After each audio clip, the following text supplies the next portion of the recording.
함께 나눠보겠습니다.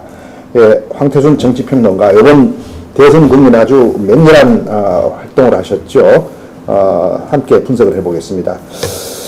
자, 우선 하나의 화두가 민주당 이야기를 일단 조금 먼저 하고 또 다른 이야기 시간 나면 할까요? 그렇게 할까요? 어떻게 할까요? 그러죠, 뭐. 예, 그러죠 뭐. 근데 민주당 사실 뭐 민주당 지금 갈피 잡으면 이상한 정당이죠. 생각해 보세요. 네. 오늘이 목요일인데 딱 보름 됐습니다. 선거 있었는지. 그리고 좀 12월 20일 뭐 지난번도 우리 애청자께서는 아시겠습니다만 제 생일입니다. 12월 20일 새로 보면 애청자께서 혹시 뭐 좀 이렇게 축하 최소한 문자라도 문자는 많이 왔어요. 많이 왔습니까? 그래도 역시 유명인 되셨구나. 이제. 유명인 건 아니고요. 보니까 너 생일날 여태까지 너 누구 도왔지? 너 이런 벼락이나 맞아라 뭐 이런 거 많이 왔어요. 네, 그때 말씀드리지만 저는 엄정 중립해서 말씀드렸는데 아무래도 좀 진 쪽에서는 무언가 좀 섭섭했던 게 많았던 모양입니다. 그래서 보면 뭐 별로 안 좋은 문자들이 많이 왔더라고요. 뭐 엄정 중립이라는 게 딴 게 아니고 그 사안 자체를 가장 객관적으로 분석하다 보면 맞는 쪽이 그게 가장 부합하는 쪽이 뭐 유리하게 되는 건데 그걸 그렇게 하려는 게 아니고 객관적으로 분석하다 보니까 그러니까 또 보면 진 쪽에서는 그분들이 이겼었으면은 뭐 굉장히 좋은 또 문자를 갖다가 생일 축하 문자를 보내줬을 텐데 뭐 그렇지 않았어요. 그래서 근데 문제는 뭐냐면 이겁니다. 이긴 쪽은 또 아는 척도 안 해요. 그 사람도 그 사람들 나름대로 또 섭섭한 게 있었던 모양이에요. 보면은 말이지. 그게요. 기자와 평론가의 숙명입니다. 그렇군요. 기자와 평론가의 숙명입니다. 차후중한 문제는 뭐니까 오늘이 목요일이고, 그러니까 바로 그게 지지난주 목요일이었거든요. 그러니까 사실 민주통합당이 대선의 어떤 그 악계 석패라 그러죠. 사실 석패거든요. 석패죠. 그죠. 1,468만 표를 얻고. 또 유권자의 48% 득표를 하고도 3.6% 차로 졌단 말이에요. 108만 표죠. 그러니까 얼마나 속패입니까? 그러니까 이 사람들 지금 어떻게 보면 멘붕이 오는 건 당연합니다. 그렇죠.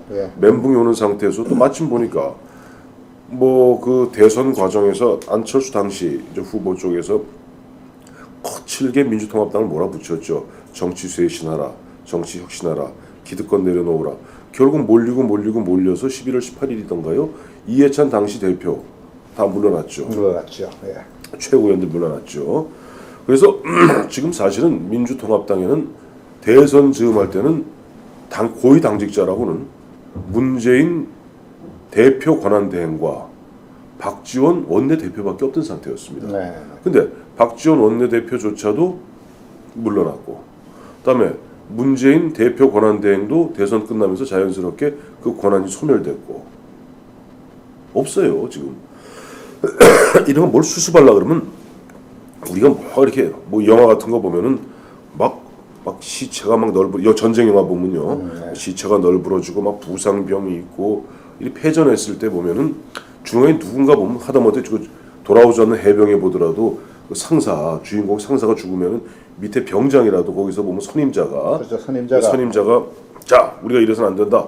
빨리 정신을 수습해서 빨리 우리가 돌아가서 진지를 구축하고 제 2차 적의 공격에 대비하자. 누군가 이렇게 깃발을 들어줘야 되는데 지금 그러기에는 우선 시간적으로 지금 2주밖에 안 지났고 또 아까 말씀드린 대로 당의 리더십들이 보면 다 부재한 상태에서 그나마 이제 그저께 그 박기춘 며칠 전에 이제 박기춘 당시 박지원 원내대표 밑에서 수석 부대표였죠. 수석 부대표 하시던 박기춘 의원이 원내대표가 됐습니다만은 박기춘 의원이 원내대표하기엔 사실 조금 보면은 힘이 부족합니다. 그러니까 보면 그분은 이제 도의원 거쳐서 이번 남양주에서 이제 국회의원 갖다 3선인가 하시는 분인데요. 그동안 보면은 그 민주당 내부에서 어떤 뭐 계파에 속해갖고 강력한 힘을 발휘한다던가 그런 것도 아니고 그냥 뭐 무색무취한 분이에요. 무색무취하다 보니까 무색무취하면 힘이 없습니다. 힘이 없다 보니까 그 어떻게 보면 진짜 범강장달 같은 그런 각 계파의 힘들을 갖다 누르고 통제하고 때로는 질책하면서 끌어나갈 수 있는 그런 강력한 리더십을 갖다가 기대하기 좀 어렵습니다. 그런 박기춘 원내대표가 본인도 그런 부분을 잘 알았는 모양인지 본인이 비대위원장까지 겸하지는 않겠다는 공약으로 내걸었죠. 그래서 사실 비대위원장도 곧 이제 다음 주 월요일 화요일 됩니다만은 뭐 1월 7일 8일까지 비대위원장을 갖다가 합의를 통해서 선출해낼 수 있다면 제일 좋은 것이고, 만약 그렇지 않다면은 뭐 1월 10일경에 보면은 어떤 경선을 통해서라도 뭐 비대위원장을 하나 뽑겠다. 근데 또 막상 비대위원장을 경선으로 뽑는다고 얘기하다 보면 그 비대위원장이라는 것이 이제 조만간 있게 될 한 4월이나 5월경에 있게 될 3, 4, 5월 중에 있게 될 전당대회를 준비하는 준비위원장 격인데, 그 비대위원장 또 자리를 놓고 준비위원장 자리를 놓고 이른바 계파 간에 이른바 친노 대 비노, 또 주류 대 비주류, 또 치열한 이른바 팍 터지는 싸움이 벌어질 가능성이 큽니다. 때문에 지금 여기에서 지금 아까 우리 이 국장님 말씀하신 대로 전쟁이 진지 지금 보름 채 안 된 상태에서 지금 우리가 너무나 빠른 수습을 갖다 요구하는 것 또한 또 좀 보면은 우리 국민들의 기대가 너무 좀 그 사람들을 옥죄는 게 아닌가, 너무 다그치는 게 아닌가, 좀 그분들 나름대로 숨통을 갖다 트이면서 모든 스포트라이트는 박근혜 당선인과 지금 인수위를 어떻게 구성되느냐, 또 여권 뭐 새누리당은 어떻게 기세등등하게 앞으로 뭐 어떤 사람이 장관으로 가고 어떤 사람이 뭐 요직을 맡느냐, 이런 데 모두 관심 가 있지 않습니까? 이런 부분에서 지금 어쨌든 처절하게 패배하고 석패하고 마음 아파서 좀 재건하려는 민주통합당에게 우리가 너무 시간을 갖다 짧게 주면서 왜 너 이렇게 안 되느냐 하고 다그치기보다는 저는 최소한 앞으로 한 보름 정도, 한 달 정도까지는 민주통합당을 격려하고 민주통합당을 갖다 성원하고 민주통합당을 갖다가 좀 칭찬해주는 뭐 그런 마음가짐이 필요하다고 봅니다. 그동안에 대선에서 섭섭하다는 문자를 민주통합당으로부터 많이 받았던 것 같습니다. 그래서 이제 다시 민주통합당을 좀 위무하는 쪽으로 지금 돌아선 황태순 평론가 같습니다. 네, 그렇습니다. 이건 제가 사족을 하나 붙였고요.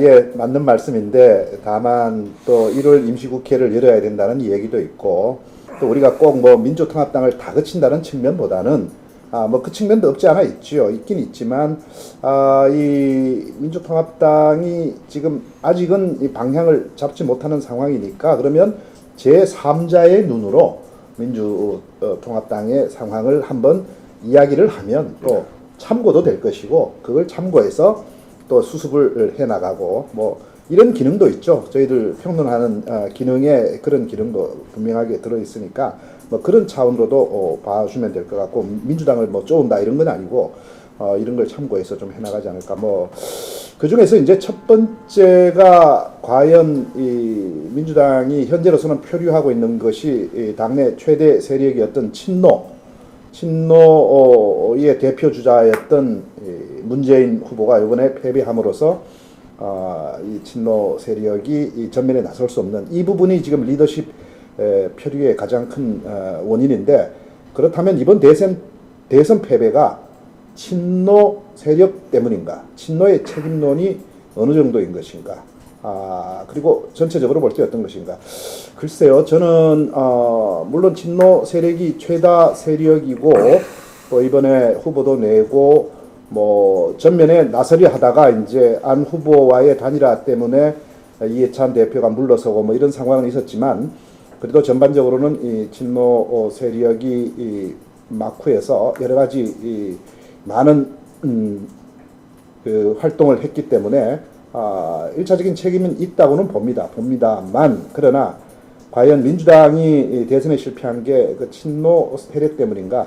친노가 1차적인 책임은 있지만, 그러나 근본적으로는 저는 민주당 자체에서 찾아야 되지 않을까. 민주당이 과연 이 국민들에게 안정적으로 집권할 수 있는 세력인가, 그런 정당인가, 이런 부분에서 민주당은 조금 믿음을 덜 주지 않았느냐, 이런 측면에서 단순한 친노 차원이 아니라 민주당의 어떤 전반적인, 스스로도 지금 이야기하고 있습니다. 환골탈태라고 스스로 국민들이 지금 보수 정당을 바라볼 때는 비판도 하지만, 그러나 그래도 맡기려면 좀 안정적이다라는 느낌이 있거든요. 그런 정도로 민주당도 그런 어떤 당 체제 노선, 그리고 더 중요한 건 인물들을 갖다가 확충해 나가야 되지 않을까. 그런 점에서 저는 민주당 자체에 어떤 문제가 있지 않았느냐, 뭐 저는 그렇게 보는 입장입니다. 그 중에서 이제 가장 핵심적인 것은 민주당이 이번 대선에서 보면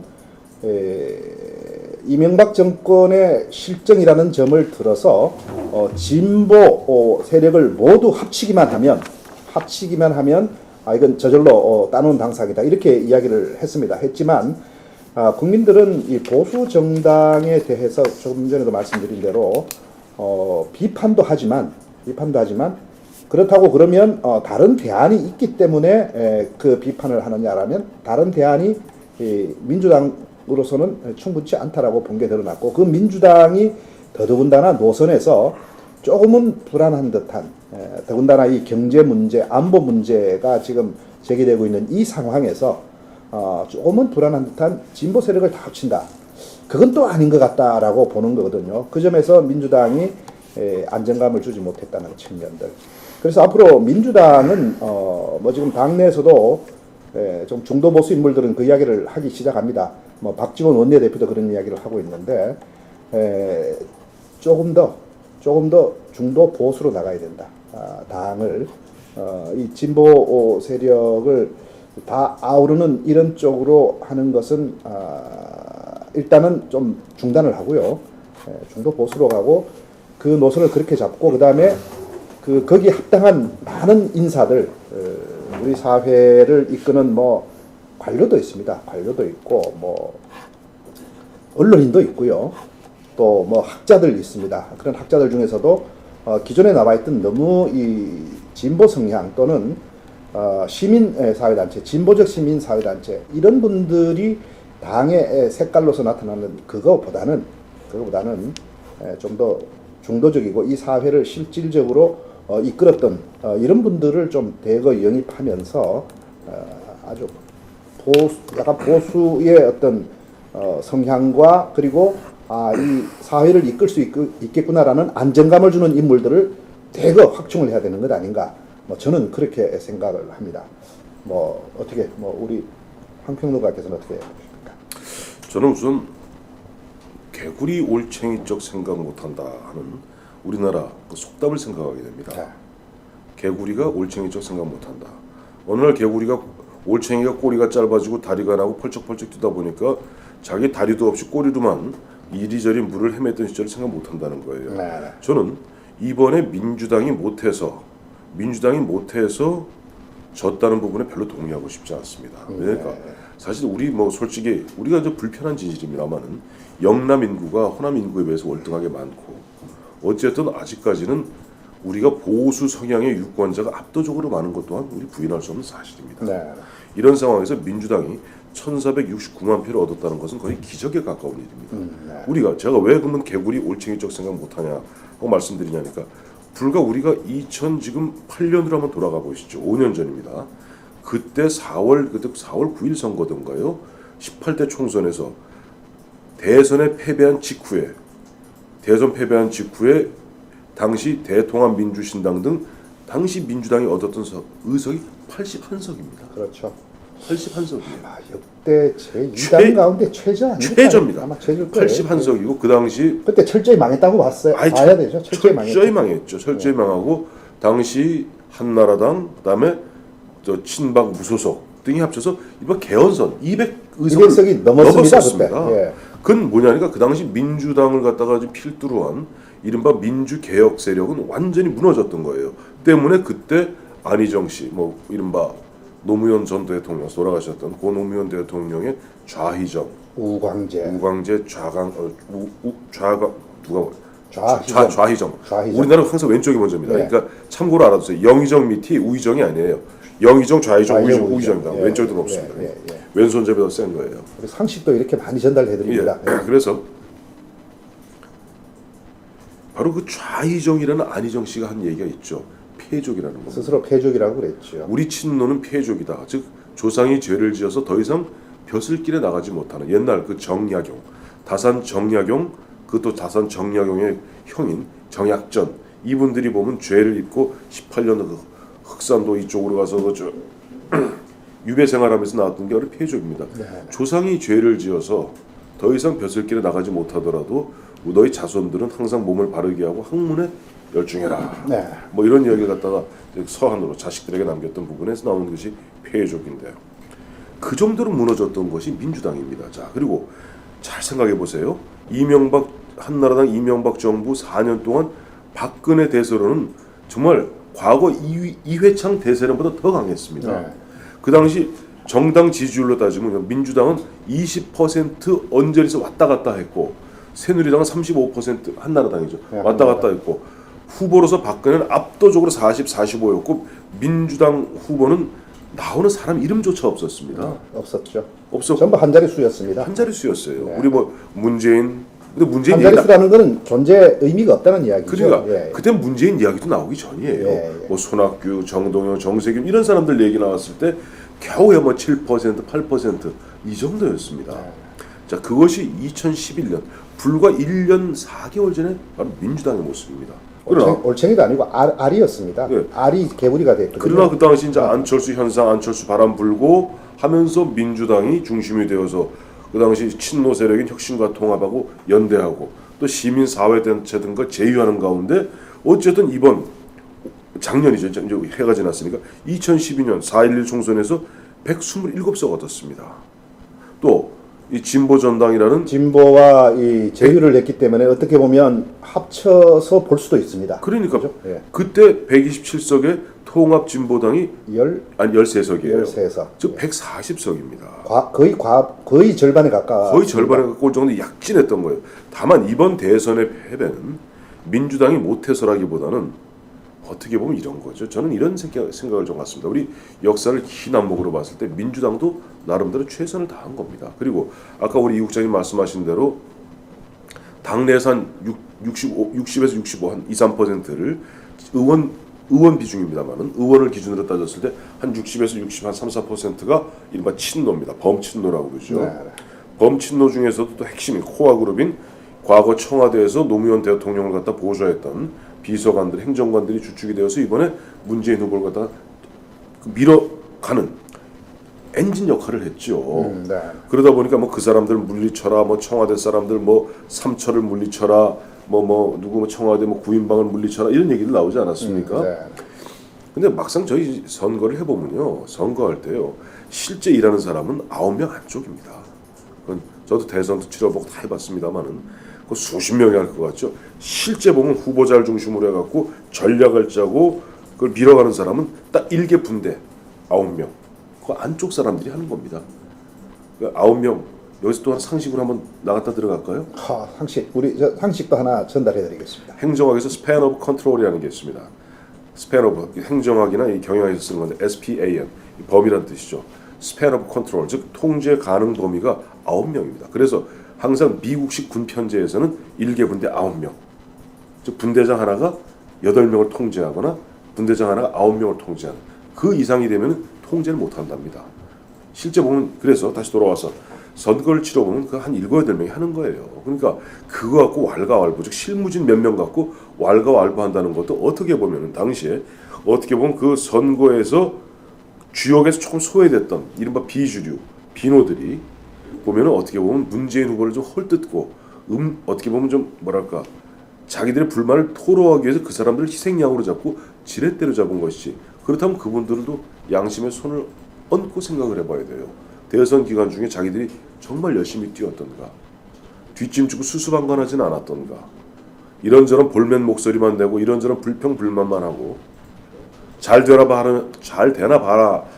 보자 하는 식으로 참 외면하진 않았던가 자성해봐야 됩니다. 이번에 사실 다시 결론적으로 말씀드리면 민주당이 최선을 다한 거예요. 보면 어쨌든 간에 뭐 그 과정을 떠나서라도 뭐 그게 문재인이 됐던 누가 됐던 간에 그 사람을 중심으로 전당대회를 통해서 어쨌든 하나의 인물을 만들어냈고 또 안철수라는 좀 막강한 외부 인사를 갖다가 어떠한 뭐 수단 방법을 안 가리고 물론 그 방법에 있어서 조금 치사한 방법도 썼습니다만은 아니 정치라는 건 현실적인 마키아벨리즘에 난무한답니다. 치사한 방법 심지어는 상대방의 급소도 때리는 거예요. 그래서 어쨌든 안철수를 끌어들여서 단일화 하지 않았습니까? 단일화 하는 가운데 뭐 심지어는 마지막 12월 16일 날 어쨌든 어떤 우여곡절이 있었는지 모르겠으나 이정희까지도 주저앉혔잖아요. 그래서 자기들로선 최선의 에너지를 뽑아낸 겁니다. 48%가 최고의 결과다. 할 수 있는 최고의 결과다. 그 최대의 결과를 뽑아낸 거니까 저는 여기에서 누가 잘못했니, 네가 뭐 뒷짐을 졌니, 아니면 네가 혼자 오버했니 서로 손가락질하는 것은 서로에게 상처를 줄 뿐이다. 예, 최고의 결과다라는데 저도 동의를 하면서 그 한마디만 더 할게요. 예, 그러면서 아까 우리 이 국장님 말씀하셨던 부분 중에 이제 앞으로 바로 숙제는 뭐냐. 민주당이 이번에 보면은 결국 보면 앞으로 점차 이제 고령화 사회. 지금도 보면 5060이 이번에 이제 5060이 40% 아닙니까? 전체 네. 유권자 비율이 5년 후에는 참고로 알아두십시오. 지금 우리 인구 구성비가 5년에 이게 45%가 됩니다. 5060 이상이. 네, 점점 보수화돼 간다는 거예요. 그렇다면은 결국 민주당이 앞으로 어떤 수권 정당으로서 재집권을 하기 위해서는 보면은 물론 자기의 정체성을 강하게 뚜렷하게 하는 것도 좋지만은 보다 폭넓게 민생의 문제, 아까 이제 보다 좀 중도화될 필요가 있지 않느냐. 즉 제3의 길을 걷는 그런 지혜가 필요한 것이 아닌가 하는 부분에 대해서는 저는 아까 이 국장님과 생각이 같습니다. 네, 네. 민주당이 이번에 최고의 결과를 냈다 하는 데 대해서 저도 거의 동의를 합니다. 근데 동의를 하면서 거기서 어떤 우리 시사점을 볼 수 있느냐. 현재로서 민주당이 할 수 있는 한계는 그까지밖에 안 된다. 앞으로 집권은 어렵다. 뒤집어 말하면 그런 이야기입니다. 집권할 수가 없다. 현재 민주당으로는. 그래서 이제 플러스 알파. 예, 플러스 알파. 그래서 앞으로 민주당이 집권을 하기 위해서는 또 너무 보수 정당만 계속 집권하면 안 되지 않습니까? 집권하기 위해서는 어떤 점이 필요하느냐. 그런 점들을 우리가 오늘 한번 이야기를 해보고자 하는 그 점이 하나 있습니다. 하나 있고 그런 측면에서 바로 연결되는 게 그러면 안철수 전 후보가 만약 대선 후보가 됐으면 이겼을까? 법륜 스님이 안이 됐으면 뭐 넉넉히 이겼다 이렇게 어젠가 인터뷰에서 이야기를 했더군요. 저는 동의하지 않습니다. 안철수 후보가 됐으면 아마 더 많이 졌을 겁니다. 저희들이 대선 한 2달 전 단일화 논의되기 전에 2달 전, 몇 달 전에 뭐 저희들 언론인들, 평론가들 뭐 이렇게 모여서 이야기를 하면서 그런 이야기 한 적이 있습니다. 문으로 단일화되는 게 더 유리할까? 야권 진영에서 안으로 단일화되는 게 더 유리할까? 뭐 이런 이야기가 굉장한 화제였습니다. 그게 대선 한 몇 달 전, 그 이전부터도 그게 대단한 화제였는데 대체로 결론은 이랬습니다. 그 당시 결론은 문으로 단일화가 되고 안이 지원할 때 가장 강력한 야권 후보가 될 것이고 어쩌면 야권이 이길지도 모른다라고 저희들은 그렇게 봤습니다. 왜 그랬냐? 물론 저희들이라는 거는 뭐 제가 만난 사람들이니까 또 다른 분들은 다른 의견들이 나오는지 모르는데 왜 그랬느냐? 문 후보는 민주당이라는 아주 거대 정당이 백업을 하고 있습니다. 그리고 안 후보는 없는데 그럼 안 후보가 그 자체로서 아주 강력한 리더십을 가지고 있는 후보냐, 국정 운영할 수 있는 후보냐, 그건 아니다. 불안하다. 과연 국방을 제대로 할 수 있을 것이며 국가 경영을 제대로 할 수 있겠느냐. 그런 점에서는 문 후보가 안정적이고 상대적으로 거기에다가 중도와 젊은 층들의 대폭 지지를 받는 안 후보가 일단 문 후보를 지원해 들어가면 그것이 가장 강력할 것이다. 이렇게 봤습니다. 마찬가지로 돌아와서 안 후보가 만약에 대선 후보가 됐다면 바로 그런 점 때문에 아마도 더 많은 차이로 졌을 것이다. 이렇게 보고 그런 점에서 지금 야권은 문 후보로 단일화한 건 최선이었습니다. 최선이었고 그렇다면 안 후보가 단일화 과정에서 좀 더 적극적으로 문 후보를 좀 더 흔쾌히 지원했으면 어땠을까? 그랬으면 조금 더 차이는 좁혀졌을 가능성은 있습니다. 뭐 그렇게 저는 보거든요. 그래서 안 후보로 단일화됐으면 결과가 어땠을까? 이 점에 대해서도 지금 우리 황평론가 이야기와 관련해서 조금 제가 말씀을 드리고 싶어서 한 말씀 드렸는데 그 점은 또 저도 이 국장님 생각이 똑같아요. 보면은 저는 최근에 근데 법륜 그분 스님 맞아요?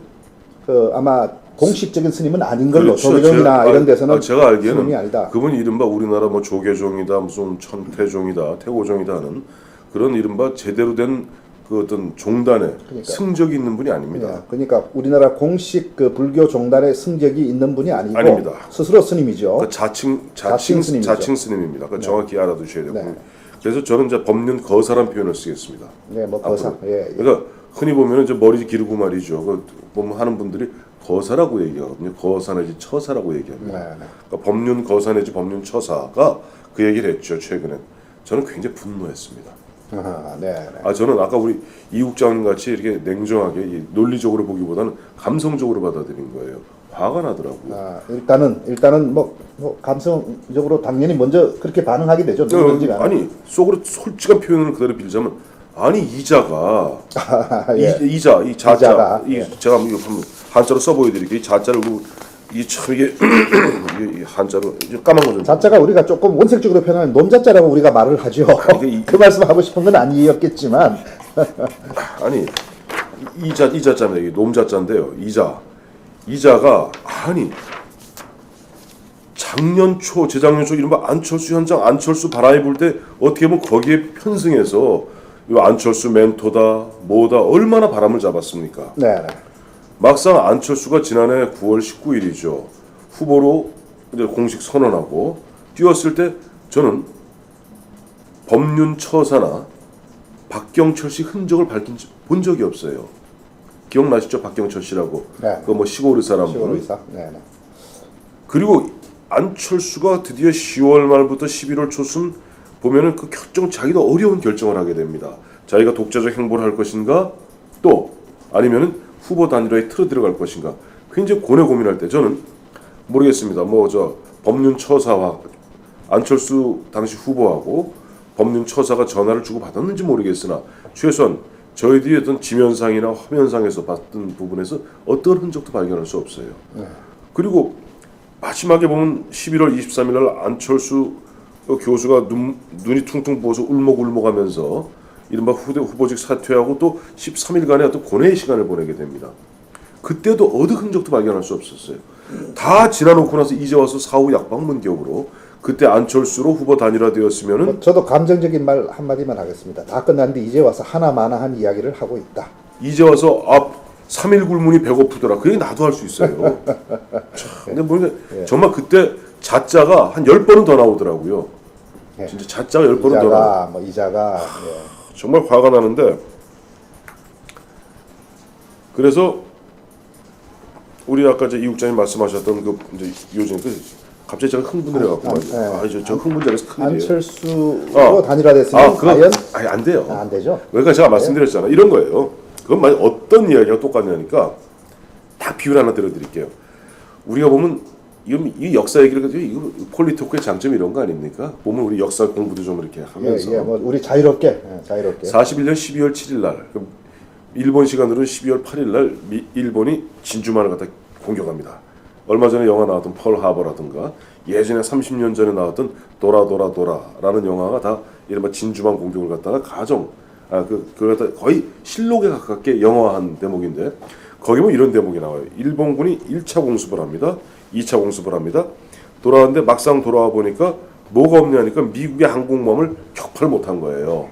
그때 청년 장교들을 중심으로 해서 3차 공격을 해서 완전히 펄하버를 갖다가 즉 진주만과 하와이를 묵사발을 만들어 놔야 됩니다 할 때 당시 그 저 기동함대 사령관 소장입니다만은 이 양반 아니다 일단 돌아가자. 응? 미국 항공모함도 발견 못했는데 돌아가자라고 얘기합니다. 먼 날 훗날 역사가들 이런 얘기예요. 그때 일본군이 3차 공습을 했었으면은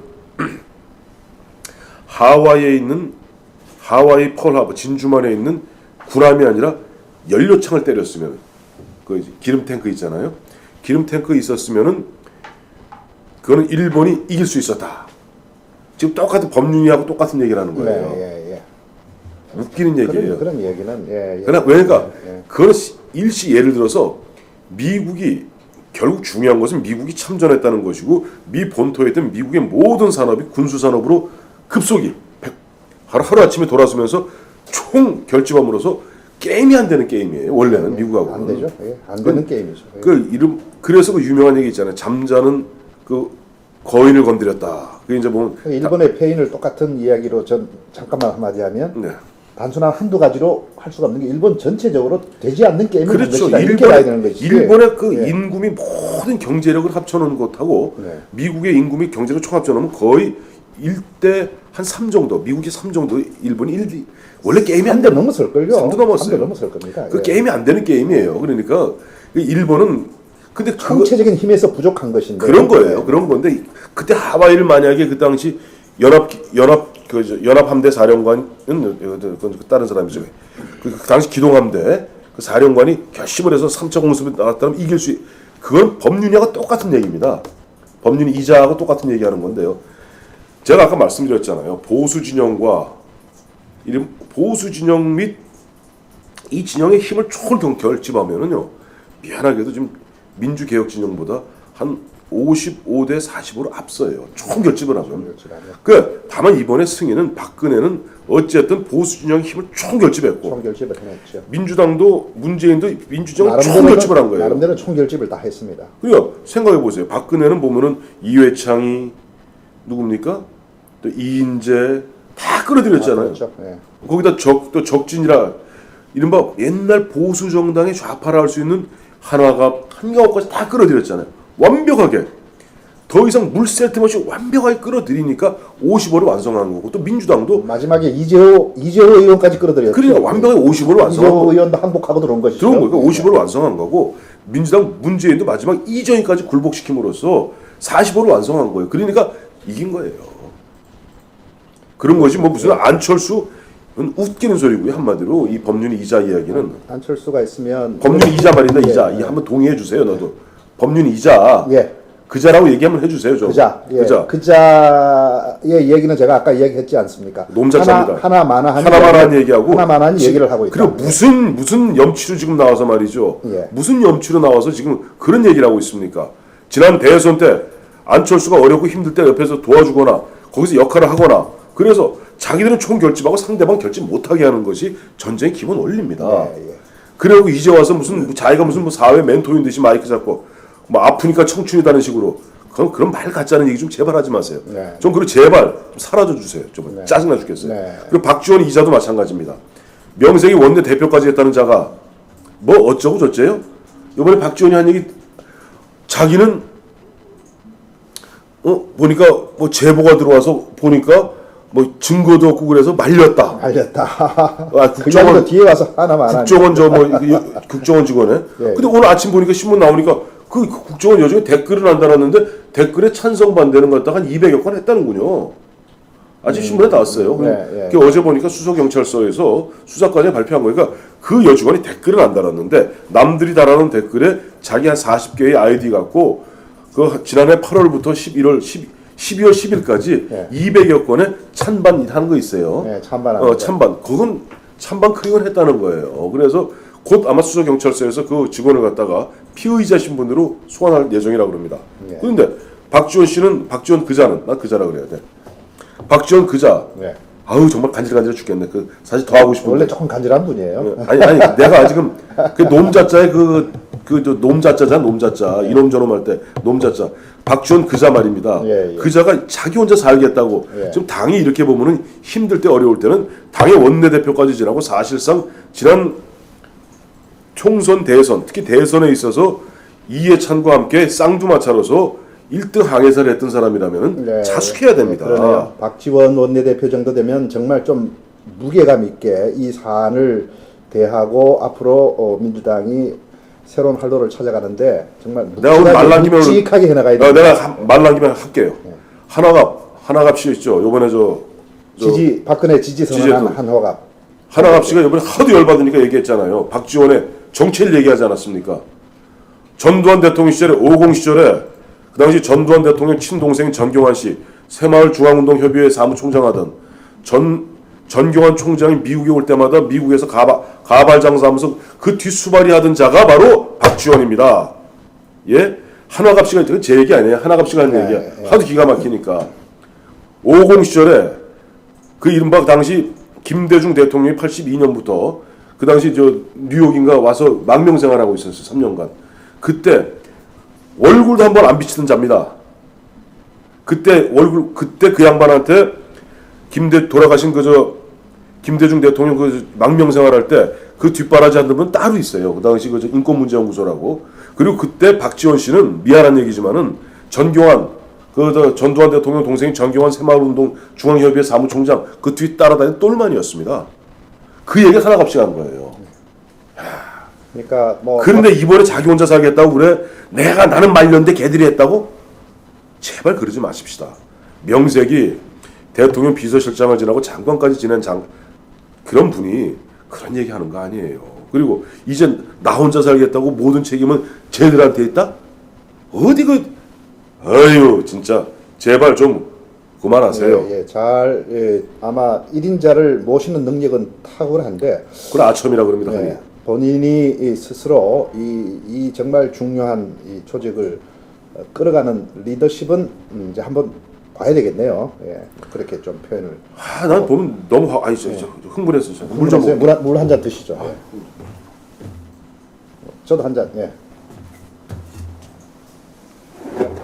아니 만약에 가정해 보십시다. 만약에 뭐 문재인 후보가 당선돼서 대통령이 됐다면 지금 제가 얘기한 그 자들 중에서 어떤 자가 얘기하겠습니까? 자기가 1등 공신이고 문재인 후보 덕분에 우리가 일치단결해서 됐다고 이렇게 얘기하지 않았겠어요? 또 법률이 그런 얘기 했겠어요? 말 같지 않은 얘기들 하는 사람들은 내가 보면은 이른바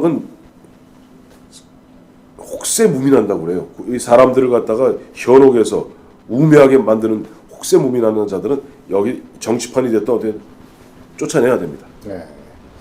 자, 이제 그런 점들 한번 따져봤고, 요번에 하나가 아마 2030 세대들은 궁금한 게 하나 있을 것입니다. 50대의 90%가 투표에 나섰고, 거기에 3분의 2 이상이 박근혜 후보를 지지했는데, 근데 그 50대가 10년 전 노무현 대통령 탄생 때는 다 노무현 후보를 더 많이 지지했던 세대입니다. 왜 이렇게 바뀌었을까? 이건 심지어 변절 아니냐라는 이야기까지 하는데, 그 부분 그렇다면 50대가 변절한 것인가? 그러면 50대와 2030 세대는 지금 대립하는 세대인가? 그 점을 한번 우리가 좀 한번 봐야 될 것 같습니다. 저는 우선 1차적으로 그런 생각이 듭니다. 잠깐만요. 그 전에 네네. 저 보시면 저는 스마트폰 안 씁니다. 50이기 때문에 피처폰인데 이 피처폰을 써도요. 이게 보면 아주 중요한 뉴스는 바로바로 들어옵니다. 지금 막 들어온 속보가 떴네요. 저 국방부에서 발표한 겁니다. 가수 B. 군인 복무 규율 위반. 드디어. 징계위 회부. 드디어 떴구나. 네. 여러분 스마트폰보다 더 빠를 수 있습니다. 피처폰입니다. 떴군요. 여러분 우리 저 따끈따끈한 피처폰. 네티즌 여러분들 아마 관심이 있을 텐데 그 부분 바로 요즘 영화 배우 김태희하고 따끈따끈한 열애설 나오면서 보면은 연상의 여인을 사랑했던 가수비 정지훈 군이 보니까 너무 특혜를 많이 받았더군요. 좀 많이 휴가를 너무 많이 놨더군요. 연예병사. 연예병사라고 하는데 다른 연예병사들도 뭐 그런 어떤 특혜를 누리는지 모르겠습니다만은 누리죠 조금은. 그러나 44일을 갖다 밖에 외박하면서 거기에서 무슨 안무 연습한다고 하긴 안무는 그것도 전문가한테도 안무를 받아야 되니까 그런 측면도 없지 않아 있습니다만은 굳이 그런 식으로까지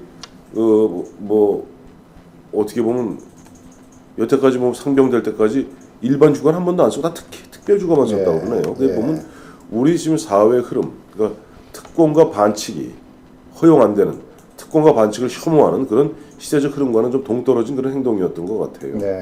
월드스타라 그래도 예외일 수는 없겠죠. 제가 하나 전해드리죠. 지금 말씀하신 국방부가 오늘 군복무 중인 가수 B가 배우 김태희 씨와 만나는 과정에서 군인 복무 규율을 위반해서 징계위원회 회부할 예정이라고 밝혔습니다. 국방부 대변인이 오늘 정례 브리핑에서 밝혔네요. 자, 하나 전해드렸고 예를 들어서 위반했으면 영창 보내면 되죠. 그렇죠. 암만 국민적 가수라 하더라도 그건 잘못하면 예외 없이 영창 보내고 해야 되죠. 그리고 또 나와서 또 반성하고 열심히 하면 또 그때 가서 또 봐주는 것이죠. 저는 그래서 이번에 싸이 있지 않습니까? 싸이 같은 경우도 처음에 보면은 공익근무인가 하면서 위반했죠. 위반한 거 있죠. 위반해서 다시 현역으로 갔다 오지 않았습니까? 현역으로 가서 우리 군대에서 흔히 배우는 막춤. 그 막춤을 갖다가 말춤으로 바꿔서 결국 세계적 스타 된 거 아닙니까? 그렇죠. 그러니까 전화위복이 귀에도 있는 거니까 이번에 정지훈 군도 죄를 지었다면은 처벌 받을 게 담담하게 받으시고 영창 갈 거 있으면 영창도 가서 한번 혼도 한번 나보고. 우리가 벌써 젊었을 때부터 자꾸 어떤 특권에 맞들이고 자꾸 찾으면 안 됩니다. 우리 사회는 그것을 점차 없애 나가고 좀 더 공정하고 모든 사람들에게 기회가 균등하게 돌아가는 이런 사회를 우리가 좀 지향을 해야 되겠습니다. 그렇죠. 그런 면에서 보면 안철수가 처음에 안철수 바람을 일으켰다가 안철수 바람이 결국 찻잔 속의 태풍으로 끝난 가장 결정적 계기가 뭡니까?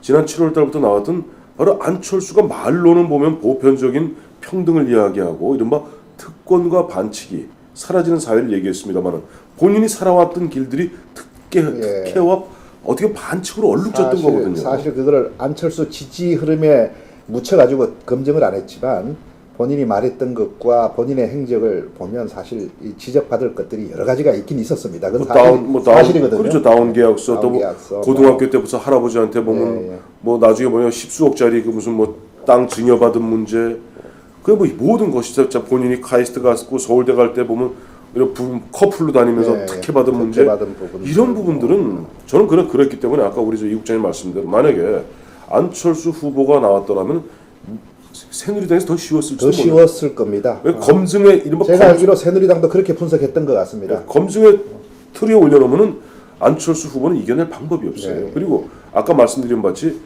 민주당 문재인 후보 쪽에서도 이른바 민주개혁 진영과 중도까지도 다 끌어들인 최고치거든요.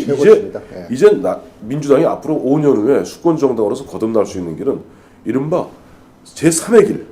그러니까 노동당이 18년의 대처리즘을 갖다 깨고 노동당이 집권할 수 있었던 것은 제3의 길을 걸었기 때문입니다. 노동당의 토니 블레어가. 왜냐하니까 그런 좌파적인 그 이념만 갖고는 안 되었거든요. 거기에서 어떻게 보면 우파의 좋은 정책, 즉 민생 정책까지도 흔쾌히 받아들임으로써 외연을 확장했던 것이죠. 그것이 선거에 임박해서 깜짝 쇼적으로 해서는 안 됩니다. 지금부터 이제 천천히 노력해야 되는 것이고 그 천천히 노력하는 과정이 이번 뭐 3월이 될지 5월이 될지 모르겠습니다만은 전당대회를 지금 하면서 새로운 지도부를 구성하고 보면은 아까 박지원 그자같이 그거 보면 참 딴소리하는 사람들은 좀 이선으로 물러가고 정말 젊고 참신하고 중도적인 이런 분들이 당의 중핵적 위치를 맡는 그런 식으로 체질을 변경해 나가야 될 거예요. 그렇다고 현재 시민 여러분, 우리 황태순 평론가를 좀 국회나 정당으로 보냅시다. 저는 안 가요. 저는 여기서 이렇게 얘기하는 게 좋아요. 거기 나오면 얘기 못합니다. 묻혀갖고 얘기 잘 처음에는 그럴듯하게 불러가 놓고는 나중에는 바보 만들어버리죠. 다 바보 만들어버리죠. 정치권이라는 게 사람 바보 만드는 바보 상자입니다. 바보 박스거든요. 여기가 안 갑니다. 지금 뭐 그 이야기 마침 잘 나왔습니다. 사실 여든 야든 정치권 스스로의 이기주의, 배타주의 벽이 있습니다. 자기들끼리 누리는 겁니다. 누리고 어떻게 보면 국민들은 정치 혁신, 정치 쇄신을 바라지만 여야가 하는 것처럼 하지만 결국은 자기들 이해관계 되는 건 그대로 온전해서 가져갑니다. 그래서 그런 점에서 안철수 현상, 안철수 개인이 아니라 안철수 현상, 이 부분이 어떤 형태로든지 좀 지속이 돼서 여야 정치권이 스스로 못하는 개혁을 좀 할 수 있는 그런 어떤 그 구조, 어떤 정치권의 구조라든지 사회 구조가 좀 만들어졌으면 하는 생각에서는 이 안철수 현상을 지속시킬 방법이 없는가? 지속시켜야 돼요. 네. 근데 그 이름을 바꾸시자고요. 재수 없으니까. 재수 없으니까. 안철수는 재수 없어요. 정말 재수 없어요. 우리 얼마나 좋습니까? 예를 들어 안철수 현상이라고 우리 이름 불렀던 그 어떻게 보면 오리지널은 어디냐니까 제스민 혁명이에요. 제스민 혁명. 모로코의 제스민 혁명이고 또 그 조금 보면 그 여름에 터졌던 월스트리트의 오큐파이입니다. One vs 99. 우리 보면 왜 뭐 세금당 하고 뭐 하는 또 이런 이 사회운동, 시민운동 하는 또 경제 쪽에서 저 동아일보 기자 출신이던가요? 선대인 씨라든지 뭐 하여튼 사회에서 물론 뭐 그런 분들이 검증된 분들은 아직 아닙니다. 검증되면 어떻게 될지 모르지만 우리 사회에서 여러 가지 경제적으로 그런 어떤 문제들, 우리 세금이 정말 형편없이 새나가고 있는 부분들, 이번에도 지금 쪽지 예산 문제가 되고 있지 않습니까? 뭐 그런 부분들, 정치인들이 사실은 뭐 서로 간에 여야 간에 싸우는 척 하지만 그래놓고는 뒤에 가서는 서로들 자기들 다 챙겨버리고 끝나는 이런 것들, 그런 부분들, 그런 게 경제적인 문제, 세금도 있고 또 정치의 어떤 신인들이 정치에 등장하는 걸 막는 진입 장벽을 여야 정치권이 막는 이런 부분들을 좀 우리가 앞으로 개선시켜 나갈 수 있는 그런 어떤 사회적인 운동, 그게 안철수 현상이 아니라 어떤 다른 현상, 다른 운동으로 좀 나타났으면 났으면 좋겠어요. 참 좋겠다 이런 생각이 예를 들면 드는데요. 뭐 기득권 포기를 시키는 예, 예. 뭐 기득권을 갖다가 강제로 포기시키는 그것을 지금과 같은 이념적인 접근이 아니라 지금의 진보 시민사회 세력 이런 그런 어떤 이념적인 게 아니라 우리 현실에 실제 있는 그 부분을 가지고 이야기하는. 자, 뭐 이 비근한 예로 오늘 아침에 여러분 좀 네티즌 여러분 이거 끝나면요 바로 한번 두들겨 보세요. 예산결산위원장이 지금 장윤석 의원입니다. 그 사람들이 지금 예산결산위원 9명이 어디가 있는지 한번 두들겨 보세요. 오늘 아침 모 신문에 났는데 1억 5천만 원을 들여서 10박 11일 외유를 떠났습니다. 바로 보면은 기가 막. 이거 여야가 되게 국가를 위해서 서로 싸우는 것 같죠? 아니에요. 아닙니다. 근데 더 웃기는 게 끝나고 나면 이렇습니다. 지금 끝나고 나면 상징적으로 보여줘. 1월 1일 날 새벽 6시 04분에 그 뭐 생쇼를 해갖고 뭐 쪽지 예산 넣고 뭐 해갖고 그렇게 참 보면 그런 식으로 우당탕 넘겨서 해놓고 그 다음날 1월 2일 그다음에 1월 3일 해갖고 그 예결위원 9명이 떠났는데 그 명칭은 참 좋아요. 그러니까 타국의 다른 나라의 예산 결산 제도를 갖다가 연수한다는 겁니다. 근데 간 나라가 어딘 줄 아세요? 짐바브웨, 케냐, 남아프리카 공화국, 이쪽 한쪽 A팀, 남미 쪽이 있죠, 남미 쪽, 뭐 멕시코든가요? 멕시코도 포함은 되죠. 예. 왜 솔직하게 얘기하세요? 그냥 우리 고생했으니까 저기 포상으로 한 열흘 갔다가 쉬다 올게. 그러지 왜 국민들 짜증나게 연수란 표현을 붙여요. 근데 큰일 났습니다. 저는요 예산요 342조이 많습니다. 342조 중에 좀 이 국회는 이건 약과입니다. 공무원들이요 미안한 얘기지만 숨겨놓은 예산이 한 20% 됩니다. 이 찾아내야 됩니다. 이리저리 숨겨서 보면 연찬의 병목으로 뭐 명목으로 그래서 우리 사실 예산이요 저 이거 택시 뭐 1조 9천억 이 택시법 있잖아요. 예. 그 대목에서 저는 이중적 잣대를 갖고 있어요. 하나는 포퓰리즘에는 화를 내면서도 보면 지금 뭐 국방부 예산도 부족한데 그거 잘라서 말이지 어디다가 국민들 앞에 거짓말합니까? 네. 여러분 정부 공무원들 양심에 손을 얹고 생각해 보시오. 예산이요 지금 일반 회사 같으면 30%인데 40% 줄일 수 있습니다. 그저 남의 돈이라고 국민 세금이라고 마구잡이를 쓰죠 당신들. 그 예산 부분도 이 정말 한마디로 더 할게요. 흥분해서 같은 이야기인데 이자들이 말이죠. 이자들이 다 이자들입니다. 다 이자들이 공무원 이자들이 말입니다. 거의 30% 이상을 갖다가 휘투루마투루 쓰고 있어요. 그리고 제가 어느 모 방송에서 어제 나와서 얘기했습니다. 미국에서도 행정학인이 이런 것이 파괴된 게 월남전 당시에 보니까 8달러짜리 이 망치 해머라고 그러죠. 해머를 갖다 미 펜타곤에서 185달러에 책정을 해놓은 거예요. 이런 게 바로 정부 예산입니다. 여러분 정말 국민들이 아까 손대인 씨 얘기도 나왔지만은 눈을 부릅뜨고 제대로 쓰는지 공무원들이 얼마나 세금을 갖다 낭비하는지 그거 아시면은요 그 2조 정도 줘도 괜찮습니다. 그 보면 정말로 보면 꼼꼼하게 챙기면요 342조 아니라 240조만 돼도 우리나라 빵빵 돌아갑니다. 복지 예산 100조요. 한번 현장 가서 가보세요. 전국에 보면 15,000개 정도의 복지기관인데 거기서 연간 7억씩 평균 7억씩 보조받습니다. 근데 그것이 실태가 어떻게 되는 건지 요즘 네티즌 여러분 돈 벌기 간단해요. 쉬워요. 복지재단 하나 만드세요. 그러면 연간 평균 7억씩 나옵니다.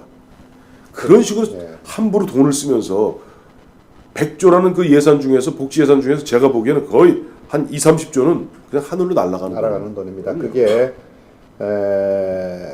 전에 그 현대그룹 회장이었던 정주영 씨가 대선에 출마한 적이 있지 않습니까? 그때 이런 얘기를 했습니다. 한국 최대의 건설업체 아닙니까? 정부 이 SOC 예산에 70%면 된다. 그러니까 30%가 다 새 나가는 겁니다. 다 새 나가는 거예요. 건설을 하는 본인이 그런 이야기를 했습니다. 건설 예산 30%는 새 나가는 것이다. 우리 국가 전체 예산도 글쎄요, 뭐 딱히 잘라 말은 못하겠지만 참 여러 가지 많습니다. 340조 안 들어요. 예. 실제 보면 꼼꼼하게 만약에 내 돈이라고 생각하면은 이게 회사에서 오너 있는 회사에서 그냥 자기 회사라고 생각하고 우리 가정을 꾸려가는 입장에서 그 가정 주부들이 이게 아니 내 살림이라고 생각하는 식으로 국민 세금을 가지고 아깝게 생각하면요. 340조라는 엄청난 세금을 가지고 전 국민한테 다 걷어들이는 거 아닙니까? 그거 가지고 예산 짜는 관리들, 조금 폭넓게 정부 관리들, 그 다음에 국회의원들 간에 그 중에서 한 몇십 %는 서로 나눠 먹는다라고 사실상 나눠 먹는다. 사실상 나눠 먹고 있다. 돈으로 안 받더라도 뭐 지역 예산이라든가 여러분 지방 한번 가보세요. 지방 이번에 국회의원들 어떻게 보면 특정 지역에 갑자기 몇백억 예산이 갑자기 그러니까. 도로 예산이 갑자기 떨어집니까? 도로 예산 가보면요. 예. 참 기가 막힌 얘기가 저 얼마 전에도 가봤더니 올 가을에 가봤더니 멀쩡하게 여기 보면 2차선 도로가 있습니다. 근데 여기서 300m쯤 지나서 또 4차선 도로를 닦아요. 그리고 그 2차선 도로 뭐 하는 줄 아세요? 고추 말리고 있을 때다. 근데 차량 통행량이 하루에 20대가 안 돼요. 4차선 도로에. 그런 식으로 돈을 갖다 휘투루마투루 쓰니 나라 꼴이 될 일이 있습니까? 자칫하면 앞으로 우리가 저 아프리카나 남미 쪽 예산 배워온다 그랬으니까 그렇게 돌아가면 더 심각해질 것 같은데 큰일 났네요. 오늘 뭐 짐바브웨 거 배워와 보죠. 큰일 났네요 이거. 아휴, 뭘 배워왔는지 그분들을 꼭 저 보고서 내라 그래갖고 그 보고서를 전 국민한테 공개를 해야 되겠습니다. 네, 그거 좋은 예. 좋은 아이디어예요. 예, 예. 그거 해야 돼요. 예, 그 짐바브웨에서 뭘 배웠는지. 국가 돈으로 갔으니까 보고서 내야죠. 뭘 보고 왔는지 앞으로 뭘 어떻게 하려는 건지를 내놓으라 그래야 돼요. 이거 장윤석, 또 김학용, 네. 또 최재성, 이 최재성 이 양쪽 간사에다가 이제 장윤석 위원장이니까 반드시 와서 국민들한테 보고하세요. 1억 5천만 원 들여갖고 9명 1억 5천만 원 들여서 그 비즈니스 좋은 또 국적 기타면 다 퍼스트 클래스로 또 저것도 해줘요 업그레이드도. 네, 네. 그래갖고 저 짐바브웨 어디 그 뭐 모르겠어요. 뭐 멕시코하고 뭐 어디 어디 실내던가 뭐 희한한 나라인데 남미에. 뭐 파라과이도 있는 것 뭐 그래 하여튼 같고 뭘 배우셨는지 예. 밝혀주시기 바라고. 또 참고로 최근에 아마 며칠 전에 보면 이런 보도를 보신 적이 있을 겁니다. 미국에서 그동안 우리나라한테 팔지 않겠다던 글로벌 호크죠. 호크, 예. 글로벌 호크라고 저 무인 정찰기 4대를 팔겠다 얘기 나왔는데 그게 아마 미국 본토를 제외하고는 타국에 파는 첫 번째 케이스라고 그래요. 근데 그게 이제 낙후 기종으로 곧 종단될 기종이에요. 네. 당초 우리가 몇 년 전에 그 추진했을 때 뭐 대당 4대를 갖다 사는 규모로 갖다 제 기억은 한 5, 6천억 정도를 생각했던 모양인데 지금 1조 3천억을 달라는 거예요.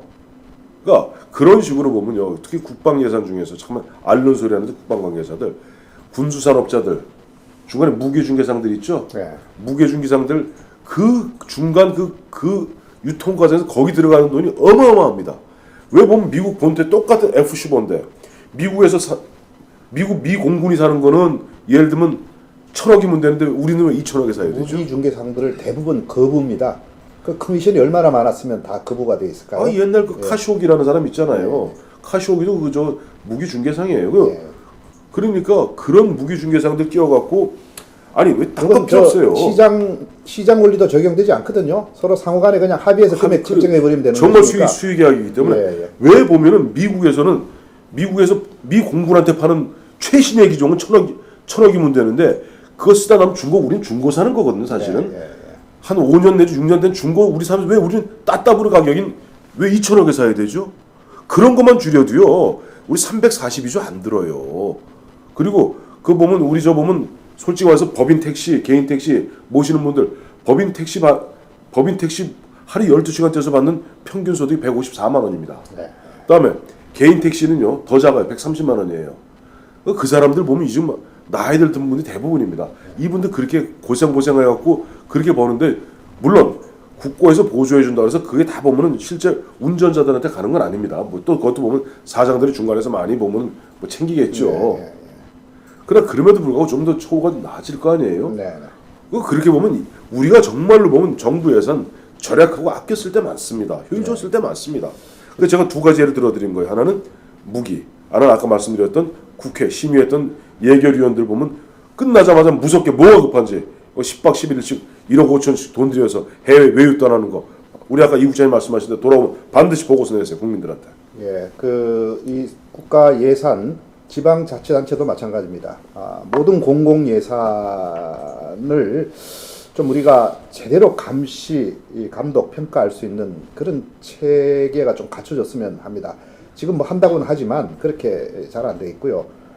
정말 어떤 정치권에 속하지 않은 정말 신망받는 학자들이든지 아니면 전문가들로 해서 그것을 정말 세세하게 다 분석하고 제대로 쓰여졌는지 이걸 할 수 있는 이런 체제가 좀 갖춰졌으면 하는 그런 점이 크게 하나 들고, 그 다음에 이제 정치 개혁은 광의의 우리 정치 개혁을 하고자 하는 그 여망의 현상, 아니란 이름은 이제 빼자고 했으니까 그 현상이 계속되고 그것이 좀 더 구조화 체계화돼야 되겠다는 이런 소망들 한번 이야기해보고, 그다음에 이 정치 쇄신에 대해서 이 박근혜 당선인이 이런 이야기를 하네요.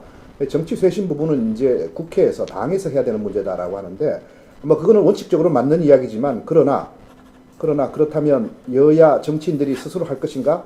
저는 안 하리라고 봅니다. 이건 박근혜 당선인 책임지고 해야 됩니다. 왜?